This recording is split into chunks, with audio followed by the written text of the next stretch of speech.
Simply some keys to self-motivation. And all of us have motivation of some sort. I define motivation as the desire to achieve that which you believe to be worthwhile. And many people go through life never getting in touch with their greatness because of the lack of motivation to push themselves, or because they have not found something that they believe to be worthwhile to challenge them. I heard a poem once that said, many a flower has bloomed unceasingly and wasted sweetness upon the cold desert air. It's translated, that means simply that many a talented persons have gone unnoticed, and the world never had a chance to be exposed to their talent because that person did not take the time to begin to express or to demonstrate or to motivate themselves in the direction to bring that which they came into the universe to bring. How can you measure your motivation? How can you evaluate where you are on a scale of 1 to 10? Let's do this for ourselves mentally. How do you rate yourself from 1 to 10? Your mental attitude about yourself, how you feel about you, how you feel about life. How do you rate yourself on a scale of 1 to 10 in terms of your physical appearance, in terms of your health? Do you take care of yourself? Are you allowing yourself to get overweight and out of shape? Are you conscious of your health? Are you watching the food that you take into your body? Do you make a deliberate effort to exercise? You know, it was George Burns. He said, we cannot help getting older, but we don't have to get old. And many of us get old before our time because we don't take time to take care of ourselves. Your environment is a very good indicator. On a scale of 1 to 10, is it what you want it to be? Do you find it desirable? Are you satisfied?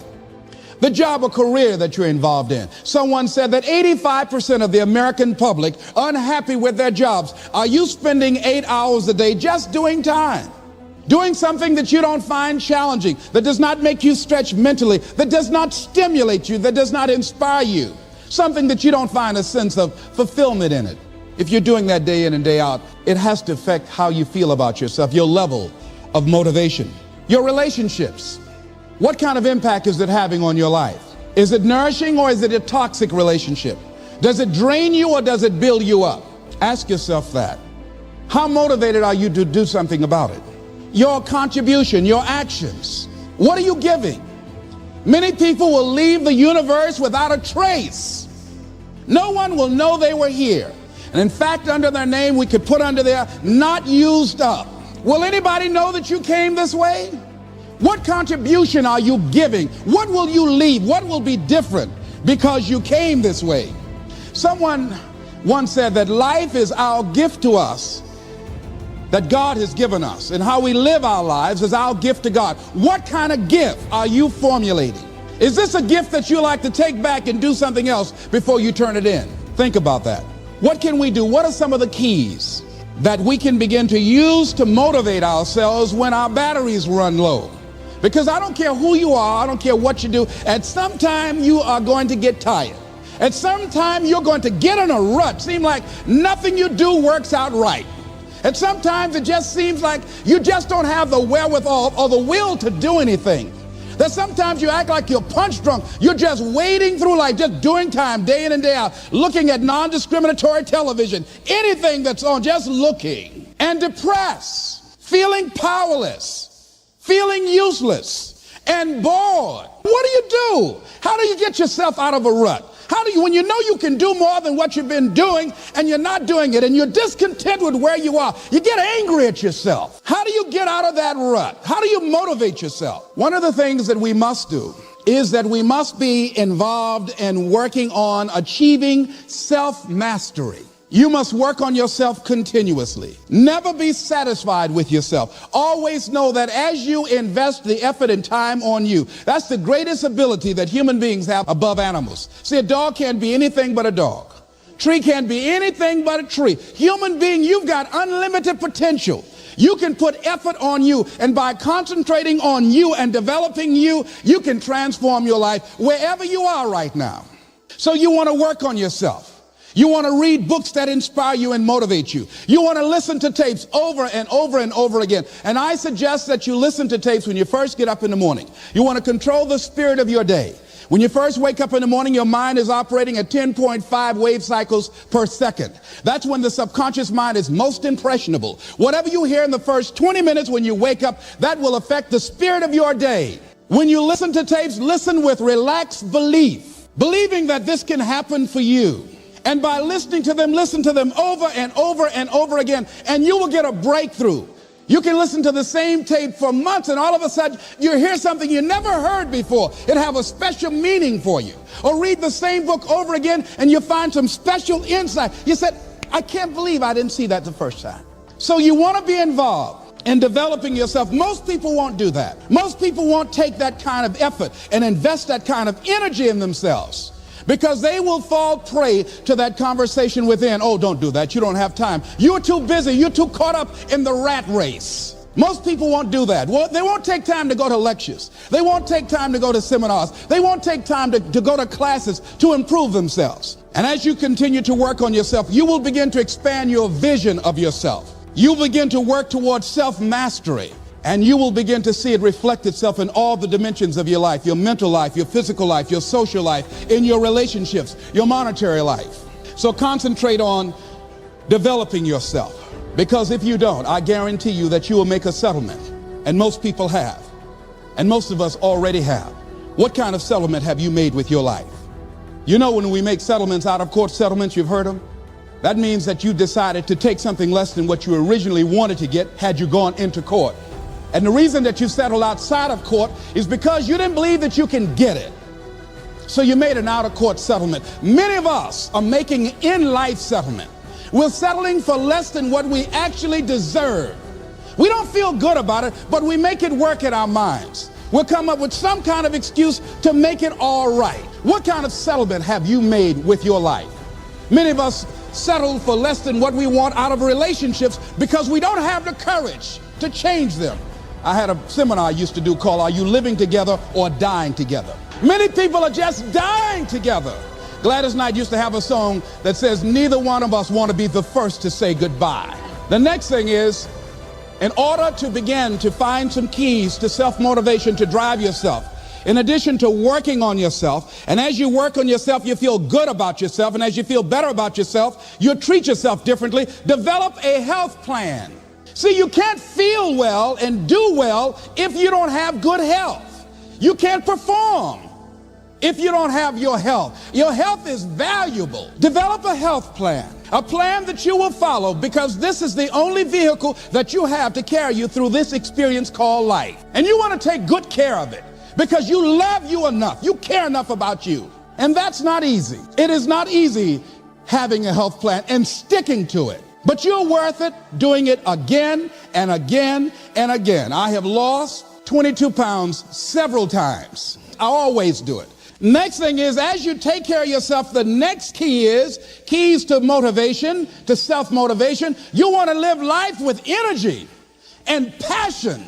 You want to make a conscious effort to be lively. See, in life, you either saying hello or goodbye. You either on the way or in the way. Leave dead people alone. Some folks just walking around looking sad.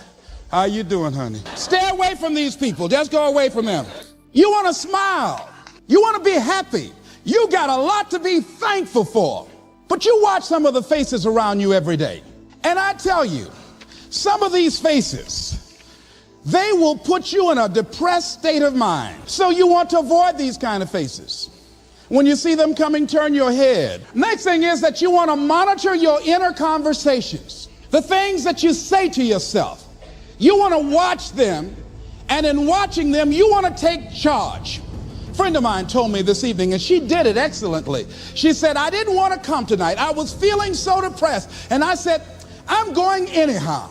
See, that was the conversation. Oh, you really don't feel like it. You really don't need to do it. You don't really need to read anything. Forget all that. That's that inner conversation. Oh, you don't need to worry about trying to go into your own business. Forget that. You can't do that. What if you lose everything you've got? That inner conversation that stops you from doing the things you want to do less, don't do that. How can you possibly think about being a motivational speaker? You don't have the contacts. You don't have the money. You don't know the right people. You're going to get up there and your mind's going to go blank. Forget all that. You remember that time you got up before some people and you panicked? You stood up and your mind sat down? Don't you remember? And I said, yes. And then I said, shut up. So you've got to learn to stand up to yourself inside yourself and short circuit, override that conversation that's always going on. 85% of what that conversation will tell you is negative. It's negative. It will tell you you're tired when you really are not tired. It will tell you you can't do it. It will fill you with fear. So you've got to watch that conversation. And when you find it going on, you've got to stand up to it and say, I'm going to do this anyhow. I'm afraid, but I'm afraid not to do it. And I'm not going to let you stop me. The biggest challenge that you will have in life is you. There's an old African proverb that says, if there's no enemy within, the enemy outside can do us no harm. The next thing that is a key to self-motivation is that you've got to ask yourself, what do I want out of life? What do you want out of life? What do you want out of a job? What do you want out of a career? What do you want out of a relationship? What do you want? What gives you your life? How will you know when you got it? What will make you happy? You need to know. You need to start asking yourself some questions. What do I really, really, truly want? You need to be exact about that. Don't be vague. Oh, I just want to be happy. That's too vague. What will make you happy? How will you know when you got it? Zero in on it. Be exact. Be specific. And as you do that, that will stimulate that superconscious mind or the reticular activating system of your mind that will begin to find those things, to identify with it. And once you begin to determine that which you want, take the time to write it down. Don't just think about it. Write it down. That is a subjective process that engages the subconscious mind. Write it down. Once you write it down, read it 3 times a day, morning, noon, and night. Why is that important? Because what it will do, it will cause you to focus. It will cause you to concentrate. When that other conversation is going on telling you what you cannot do, telling you all of the impossibilities and all of the obstacles, your concentrating will begin to create a larger vision within yourself, and you start looking for and seeing some new opportunities. You start creating some openings for yourself. As you begin to read that every day, day in and day out, that will make you focus. That will discipline your thinking, and you'll get all kind of creative ideas. As I talk to you right now, being involved in this immersion process, you're going to create some openings for yourself. You're going to get some ideas. You're going to feel your adrenaline flowing, and you're going to think about something, some idea you had. And you say, I want to go back and I'm going to look at that again from a different vantage point, not from the level of the problem of the obstacles that I encountered, but from a higher vantage point. Because what you will begin to see and to know as I talk to the higher consciousness within you, that you are powerful, that you are a miracle worker. And that inner conversation has conditioned you to believe that you are not. And as you begin to discover the truth of who you are, whatever challenge that you're facing in life, and if you're living, you're facing some challenge, you'll begin to know that you're powerful and that you're a miracle maker. So as you begin to write down exactly what it is that you want, read it every day. The next thing is, see yourself there. How will you feel once you get there? What will the experience be like for you? What will be different?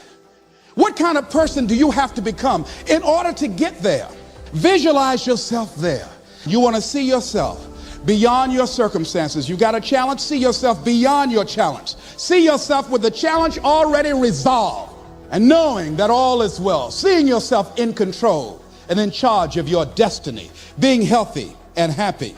The next thing is, it is important in the area of motivating yourself, it's important to know why you're doing it. Because that mind will say, why bother? Why go through all this? This is too hard. No, throw in the towel. It's not worth it. Has it ever said that to you before? Here's how you can handle that. Here's how you override that. Write down 5 reasons why you deserve it. Why do you deserve what you want? Why you? Why do you deserve it? What meaning and value will it bring to your life? What's so different about you that you deserve your goal or this goal? And when you write down those 5 reasons, when you have some down moments, and you're going to have them, When that conversation starts talking to you, and it's going to talk to you, what you will do is you can pull that out and read it, and it will build you up. It will be your rod and your staff to comfort you through some challenging moments, because you're going to have some. Life will knock you between the eyes. It will catch you on the blind side, come out of nowhere, stuff you can't anticipate that will knock the wind out of you. You want to give up. That's why it's important for you to work on yourself, listening to tapes, building yourself up, talking to yourself with power, feeling, and conviction, building yourself up day in and day out, because it's coming. The next thing is that whatever you do, you want to develop technical mastery. You want to be the best at what you do. You want to master it. See, part of self-motivation is you've got to find something that gives you a strong sense of competence. Well, you become known for that. You develop a reputation of being good at doing that. You set some high personal standards for yourself. You're not competing with anybody else. You're just unfolding yourself to be the best person that you could be. That you want to give the best quality service that you can give, because that is a statement about who you are. The other thing that's the key to self-motivation is recognize the fact that you're going to get into some slumps. Recognize the fact that you're going to encounter a great deal of failure in life. It goes with the territory. But in the face of that, you want to be relentless. And when you want something, you don't expect everybody to say, oh, come on in. Oh, you want this? Oh, great. We want to give this to you. You're such a nice person. You're doing it for your family, aren't you? Great. No, life isn't like that. No, many doors will be closed in your face. Many loans that you will want. And they'll say, no, you don't have enough collateral. You don't have enough credit. And most people will give up. But you've got to decide that I'm going to be fearless.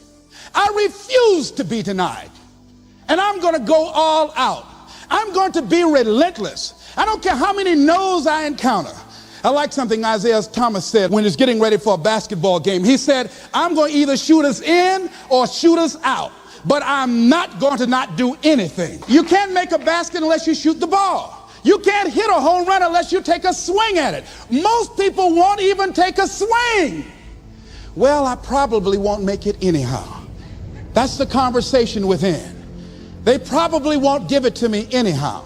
If you want something, you've got to be relentless.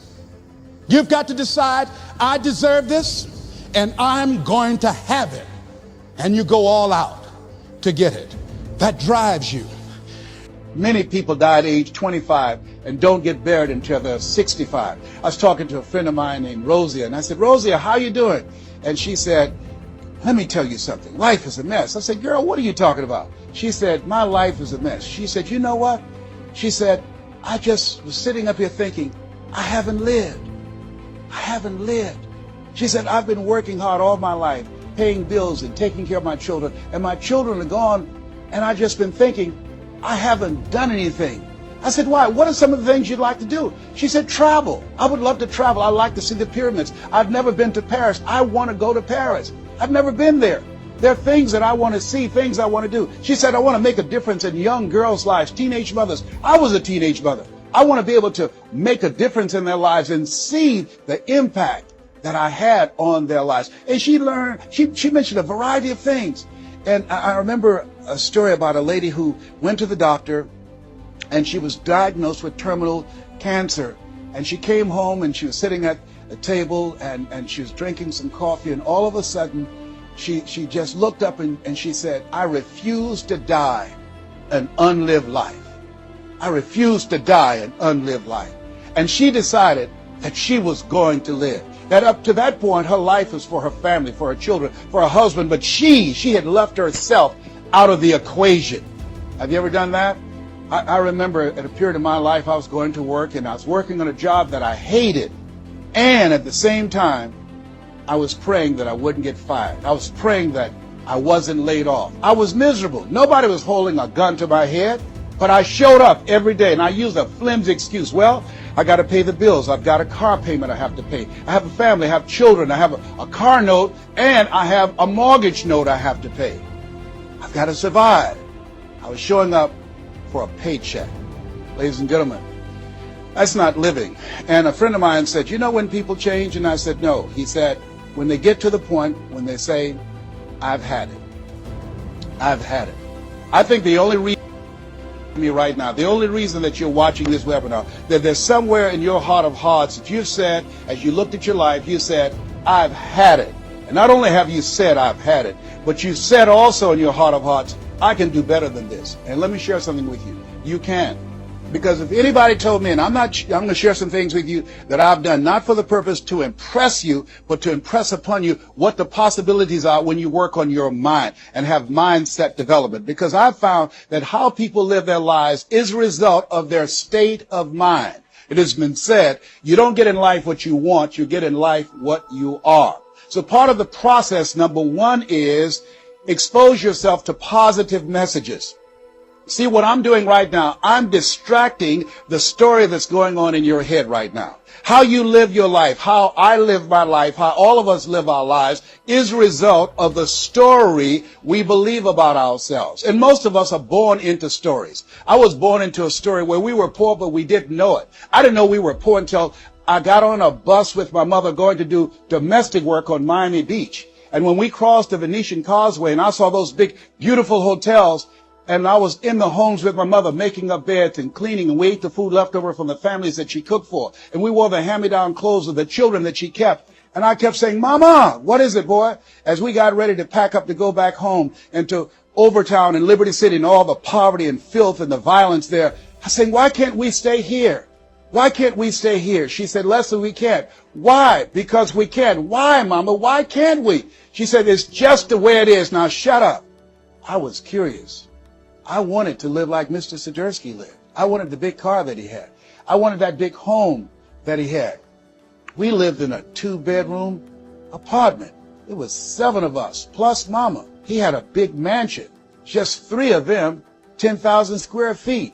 I said, Mama, what is it, Leslie? One day, I want to buy you something just like this. My brothers and sisters, when we were on the bus going back, they were just engaged in playful things. I was thinking and dreaming. Mama didn't understand why I was thinking like that, because I'd been exposed to positive messages. I had to take care of Mr. Swiderski. I had to shine his shoes and clean his office. And every day when he was listening to motivational messages, I was hearing those things too. Earl Nightingale, we become what we think about. All of us are self-made, but only the successful will admit it. In order to be successful, you must be willing to do the things today others won't do in order to have the things tomorrow others won't have. Your mind is a machine. You must program yourself for success. Wow. When I heard those words, I said, wait a minute. I can program my mind for success. I can program my mind for wealth. You can too. Trust me. I've earned over $55 million in the last 28 years. Anybody told me that I would be doing what I'm doing right now? I spoke recently in Sweden. They paid me 40,000 euro for an hour speech. I had no idea that this Les Brown that you now see had the ability to do that. I used to work for the Miami Sanitation Department as a garbage collector. I used to be a janitor. I used to do door-to-door sales. I used to work for Sears in Miami on Biscayne Boulevard. I had no idea this Les Brown that you now see had the ability one day to give lectures at Harvard or Yale or Dartmouth University. I had no idea that this Les Brown existed. I don't tell you that to impress you, but to impress upon you. There is more in you. Simba, there's more in you than you have been expressing.